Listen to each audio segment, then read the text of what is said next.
നമ്മൾ ഓരോരുത്തരും ആലോചിക്കണം, നമ്മുടെ ഒരു സ്വത്തും നമ്മുടെ കൂടെ വരില്ല.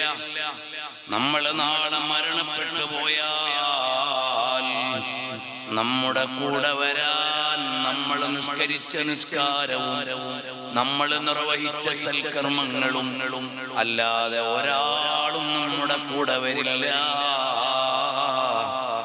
ആ ഒരു മരണം നമുക്ക് വരാനുള്ള യാഥാർത്ഥ്യമാണ്. സക്രത്തുൽ മൗതി ബിൽ ഹഖ് വദാലിക മാ കുൻത മിൻഹു തഹീദ്.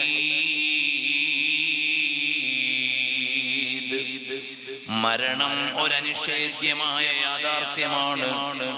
ഈ ഉയർത്തിയ കൈകൾ സ്വന്തമാണോ താഴ്ത്തുന്നത്, താഴ്ന്നു വീഴുകയാണോ ചെയ്യുന്നത് എന്നെനിക്കറിയില്ല.